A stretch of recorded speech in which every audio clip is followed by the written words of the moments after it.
सुप्रभात। कक्षा तीसरी, विषय हिंदी, उपविषय पाठ 2, ध्वनि एवं वर्ण। पुस्तक का नाम नई गुलमोहर हिंदी व्याकरण, व्याख्यान 1, दोहराई। बच्चों, आज हम कक्षा में व्याख्यान 1 में एक बार फिर से पाठ 2 ध्वनि एवं वर्ण की दोहराई करेंगे, जिसे हम अंग्रेजी भाषा में फोन्स एंड अल्फाबेट्स कहते हैं। तो चलिए बच्चों, पाठ 2 की दोहराई की शुरुआत करते हैं। अ, ए, ओ, क, म, ल आदि अलग अलग ध्वनियों के लिए बनाए गए वर्ण है। ध्वनियां दो प्रकार की होती है। ध्वनियां दो प्रकार की होती है। ध्वनि नंबर 1 स्वर, नंबर 2 व्यंजन। इसमें बताया गया है छोटा अ, छोटी ए, छोटा ओ, क, म, ल आदि अलग अलग ध्वनियों के लिए बनाए गए वर्ण है। अलग अलग ध्वनियों के लिए बनाए गए वर्ण है। तो हिंदी भाषा में जो ध्वनियां होती है वो दो प्रकार की होती है। कितने प्रकार की होती है? दो प्रकार की ध्वनि। नंबर 1 स्वर, नंबर 2 व्यंजन। नंबर 1 स्वर, नंबर 2 व्यंजन। स्वर, स्वर किसे कहते हैं? जिन ध्वनियों के उच्चारण में वायु बिना किसी रुकावट के मुंह से बाहर निकलती है, वे स्वर कहलाती है। क्या क्या है? स्वर जिन ध्वनियों के उच्चारण में वायु बिना किसी रुकावट के मुंह से बाहर निकलती है, वे स्वर कहलाती है। जब हम ध्वनियों का उच्चारण करते हैं तो उसका उच्चारण करते समय जो हमारे मुंह की वायु होती है, बिना किसी रुकावट के मुंह से बाहर निकलती है, तो वह स्वर कहलाती है। हिंदी के प्रमुख स्वर जो संस्कृत से प्राप्त हुए हैं, हिंदी भाषा में 11 स्वर होते हैं। इस प्रकार है, जैसे कि हिंदी के प्रमुख स्वर जो संस्कृत से प्राप्त हुए हैं, हिंदी भाषा में 11 स्वर होते हैं, जो इस प्रकार है। जैसे अ, आ, इ, ई, उ, ऊ, री, ए, ऐ, ओ, औ। ये 11 स्वर है जो कि हिंदी भाषा से लिए गए हैं। हिंदी भाषा में 11 स्वर होते हैं। 1, 2, 3, 4, 5, 6, 7, 8, 9, 10, 11 है। ए, आ, इ, ई, उ, ऊ, री, ए, ऐ, ओ, औ। व्यंजन, व्यंजन किसे कहते हैं? स्वर जिन ध्वनियों के उच्चारण में मुख से बाहर निकलने वाली वायु के मार्ग में या मुख में रुकावट उत्पन्न होती है, वे व्यंजन कहलाती है। इसके अलावा व्यंजन का स्वतंत्र रूप में उच्चारण हमेशा किसी न किसी स्वर के साथ मिलकर किया जाता है। अब हम एक बार फिर से चर्चा करेंगे व्यंजन किसे कहते हैं। स्वर जिन ध्वनियों के उच्चारण में मुख से बाहर निकलने वाली वायु के मार्ग में या मुख में रुकावट उत्पन्न होती है। स्वर में क्या था, जिन ध्वनियों के उच्चारण में वायु बिना किसी रुकावट के मुख से बाहर निकलती है वह स्वर कहलाती है। और व्यंजन क्या होता है, जिन ध्वनियों के उच्चारण में मुख से बाहर निकलने वाली वायु के मार्ग में या मुख में रुकावट उत्पन्न होती है वे व्यंजन कहलाती है। इसके अलावा व्यंजन का स्वतंत्र रूप में उच्चारण हमेशा किसी ना किसी स्वर के साथ मिलकर किया जाता है। अब हम चर्चा करेंगे हिंदी भाषा में कितने व्यंजन होते हैं। हिंदी भाषा में 33 व्यंजन होते हैं। कितने व्यंजन होते हैं, 33 व्यंजन। क, ख, ग, घ, ण। जैसे कि ये मौखिक है, ये विसर्ग और ये नासिक के अनुस्वार। क से क वर्ग, च से च वर्ग, ट से ट वर्ग, त से त वर्ग और प से प वर्ग। ये 5 मौखिक ध्वनियां होती है। क वर्ग क ख ग घ ण, च वर्ग च छ ज झ ण, ट वर्ग ट ठ ड ढ ण, त वर्ग त थ द ध न, प वर्ग प फ ब भ म, य र ल व श श स ह। ये 33 व्यंजन है। हिंदी भाषा में 33 व्यंजन होते हैं। 1 2 3 4 5 6 7 8 9 10 11 12 13 14 15 16 17 18 19 20 21 22 23 24 25 26 27 28 29 30 31 32 33। तो हिंदी भाषा में 11 स्वर और 33 व्यंजन होते हैं। संस्कृत से प्राप्त ध्वनियों के अलावा हिंदी में कुछ और ध्वनियां भी मिलती है, जैसे आगत ध्वनियां, नवविकसित ध्वनियां, परंपरागत ध्वनियां। संस्कृत से प्राप्त ध्वनियों के अलावा हिंदी में कुछ और ध्वनियां भी मिलती है। कौन कौन सी मिलती है, 3 ध्वनियां हैं। कौन कौन सी, आगत ध्वनियां, नवविकसित ध्वनियां और परंपरागत ध्वनियां।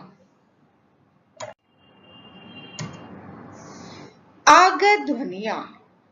आगत शब्द का अर्थ है आई हुई जो ध्वनियां विदेशी भाषाओं से हिंदी में आई है, जो विदेशी भाषाओं से हिंदी में आई है वे आगत ध्वनियां है। जैसे आ, जैसे कि डॉक्टर, कॉलेज, फुटबॉल, कॉफी आदि। ज के नीचे और फ के नीचे नुक्ता, जैसे कि जमीन, बाजार, दरवाजा, फर्श, फाइल, फर्नीचर आदि। आगत ध्वनियां कौन सी होती है, आगत शब्द का अर्थ है आई हुई जो ध्वनियां विदेशी भाषाओं से हिंदी में आई है वे आगत ध्वनियां है। जैसे आ, जैसे डॉक्टर, ये है तो विदेशी भाषाओं के शब्द, अंग्रेजी में इनको बोला जाता है लेकिन लिखते समय ये हिंदी भाषाओं में आती है, जैसे कि डॉक्टर, कॉलेज, फुटबॉल, कॉफी आदि। ज तथा फ, ज के नीचे नुक्ता मीन्स बिंदु और फ के नीचे भी नुक्ता चिन्ह लगाया जाता है, जैसे फ जमीन। अगर हम इसको जमीन पढ़ेंगे तो ये गलत हो जाएगा। जमीन, बाजार, दरवाजा, फर्श, फाइल, फर्नीचर आदि। नवविकसित ध्वनियां, पहले हमने आगत ध्वनियां पढ़ी, अब हम नवविकसित ध्वनियां पढ़ेंगे। नवविकसित ध्वनियां वे ध्वनियां हैं जो संस्कृत में नहीं थी। इनका विकास हिंदी में ही हुआ है। नवविकसित ध्वनियां किसे कहते हैं और ये कौन सी होती है? नवविकसित ध्वनियां वे ध्वनियां हैं जो संस्कृत में नहीं थी। इनका विकास हिंदी में ही हुआ है। नवविकसित ध्वनियां जैसे अनुनासिक, इनका चिन्ह चंद्र बिंदु है। जैसे चांद, पांच, दांत, डांटना, गांठ आदि। अण तथा ढ भी नवविकसित ध्वनियां है। इनका प्रयोग कभी शब्द के शुरू में नहीं किया जाता। इनका प्रयोग शब्द के बीच में तथा अंत में किया जाता है। जैसे लड़का, मोड़, तोड़, जोड़ा, बाड़ आदि। नवविकसित ध्वनियां जैसे अनुनासिक, इनका चिन्ह चंद्र बिंदु होता है। कौन सा होता है? चंद्र बिंदु होता है। जैसे चांद, जैसे मैम ने चांद के ऊपर चंद्र बिंदु लगाई। पांच, दांत, डांटना, गांठ आदि। अण तथा ढ भी नवविकसित ध्वनियां है। इनका प्रयोग कभी शब्द के शुरू में नहीं किया जाता। इन दोनों शब्दों का प्रयोग कि कभी भी शब्द के शुरू में नहीं किया जाता। इनका प्रयोग शब्द के बीच में तथा शब्द के अंत में किया जाता है। जैसे लड़का, देखो मैम ने इसमें बीच में इसका प्रयोग किया। मोड़, इसमें अंत में प्रयोग किया। तोड़, इसमें भी अंत में प्रयोग किया। जोड़ा, इसमें बीच में प्रयोग किया। बाड़, इसमें अंत में प्रयोग किया आदि।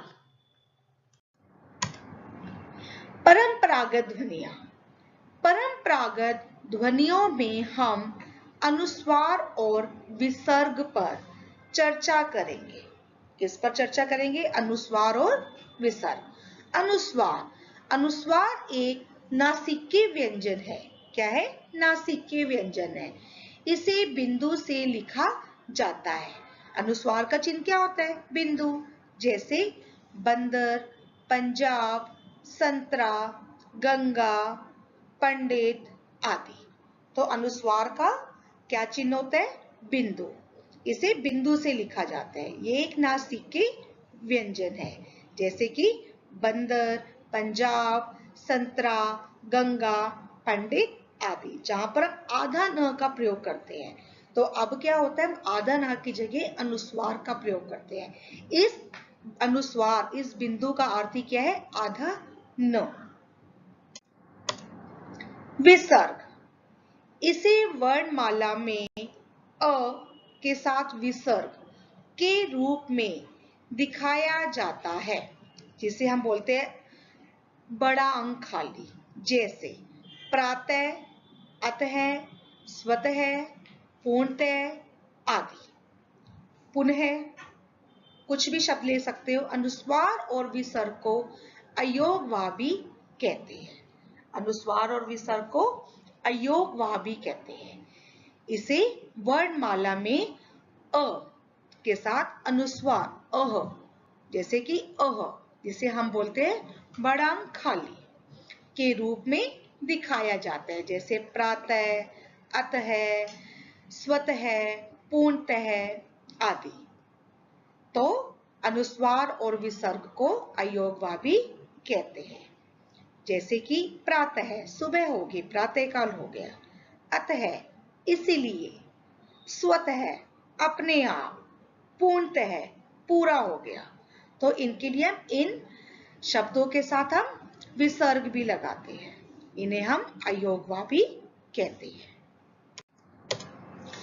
मात्रा चिन्ह व्यंजनों के साथ मिलाकर लिखे जाने वाले स्वर वर्णों को ही मात्रा चिन्ह कहते हैं।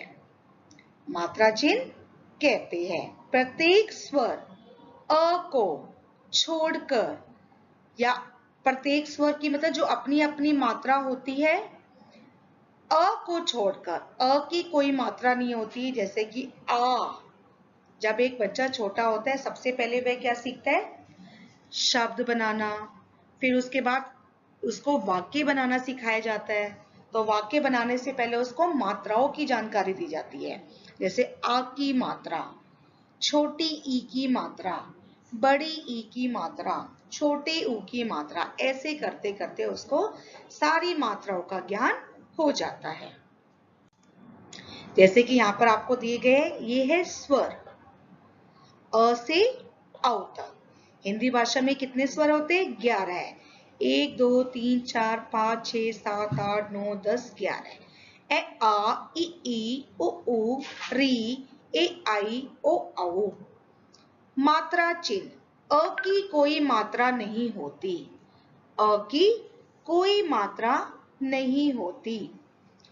आ की ये मात्रा होती है, छोटी ई की मात्रा, बड़ी ई की मात्रा, छोटे ऊ की मात्रा, बड़े ऊ की मात्रा, री की मात्रा, छोटे ए की मात्रा, आई की मात्रा, ओ की मात्रा और औ की मात्रा। आधा क जमा में अ मिलकर बना क, क्योंकि इनकी कोई मात्रा नहीं होती। जैसे मैंने शब्द बनाया कम, कल, कर। आ की ये मात्रा होती है, आधा क जमा में आ की मात्रा मिलकर बन गया का। जैसे कान, काम, काल। छोटी ई, आधा क जमा में छोटी ई मिलकर बना की, किला, किनारा, किसान। बड़ी ई, आधा क और बड़ी ई की मात्रा मिलकर बना की, कील, कीमत, कीचड़। छोटा ओ, आधा क और छोटा ओ मिलकर बना कु, कुल, कुछ, कुआं। बड़ा ओ, आधा क और बड़ा ओ मिलकर बना कू, कूल, कू, कूद। री की मात्रा, आधा क और री की मात्रा मिलकर बना क्री, कृषक, कृपा, कृपाण। ए की मात्रा, आधा क और ए की मात्रा मिलकर बना के, केला, केक, केसर। आई की मात्रा, आधा क आई मिलकर बना कई, कैद, कैलाश, कैसा। ओ की मात्रा, आधा क जमा में छोटा ओ मिलकर बना को, जैसे कोयला, कोस, कोट आदि। औ की मात्रा, आधा क और बड़ा ओ मिलकर बना कौ, जैसे कौआ, कौन, कौशल आदि। हमने सीखा, तो इस पाठ से हमने क्या क्या सीखा? सबसे पहले ध्वनियों के लिखित रूपों को वर्ण कहते हैं। ध्वनियों के लिखित रूपों को वर्ण कहते हैं। स्वर, जिन ध्वनियों के उच्चारण में वायु बिना किसी रुकावट के मुंह से बाहर निकलती है, वे स्वर कहलाती है। क्या क्या सीखा? एक तो सीखा वर्ण किसे कहते हैं और स्वर किसे कहते हैं। ध्वनियों के लिखित रूपों को वर्ण कहते हैं और स्वर किसे कहते हैं? जिन ध्वनियों के उच्चारण में वायु बिना किसी रुकावट के मुंह से बाहर निकलती है, वे स्वर कहलाती है। और क्या सीखा? व्यंजन किसे कहते हैं?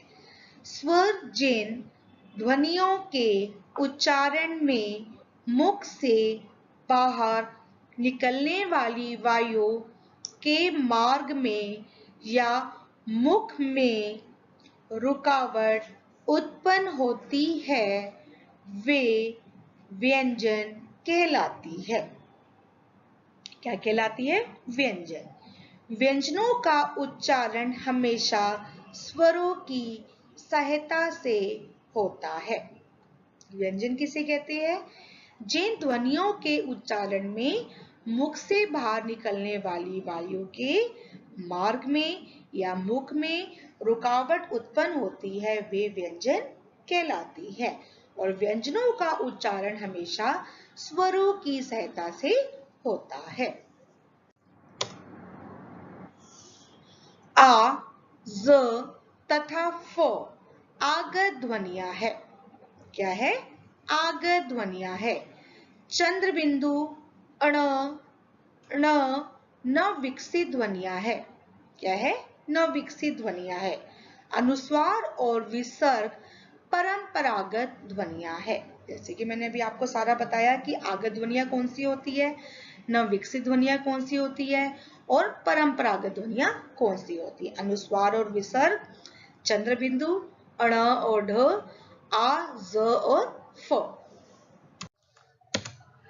अब मैं आपको पाठ 2 से संबंधित गृह कार्य में प्रदत्त कार्य देना चाहती हूँ।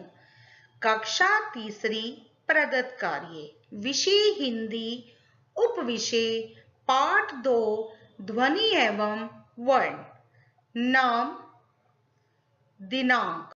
13 तारीख का काम है आपको इसको गृह कार्य के रूप में करना है। प्रश्न 1, नीचे दिए गए प्रश्नों के उत्तर दीजिए। क, वर्ण किसे कहते हैं? उत्तर, ख, हिंदी भाषा में कितने स्वर होते हैं? उत्तर, ग, हिंदी भाषा में कितने व्यंजन होते हैं? उत्तर, घ, आगत ध्वनियां कौन कौन सी है? उत्तर,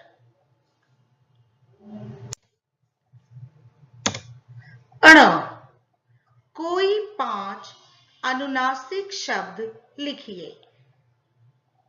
उत्तर, अनुनासिक का चिन्ह होता है चंद्र बिंदु। जिसके ऊपर चंद्र बिंदु लगती है आपको उसी से संबंधित 5 शब्द लिखने हैं। प्रश्न 2, दिए गए स्वरों का प्रयोग करते हुए 2-2 शब्द लिखिए। स्वरों का प्रयोग करते हुए 2-2 शब्द लिखिए। क, आ, जिसमें आ की मात्रा की आवाज आ रही है उसी से संबंधित 2 शब्द लिखने हैं। ख, बड़ा ऊ, ग, ए, घ, ओ, अण, री। आपको नीचे कुछ स्वर दिए गए हैं, आपको उनका प्रयोग करते हुए 2-2 शब्द लिखने हैं। आ, उ, ए, ओ, री।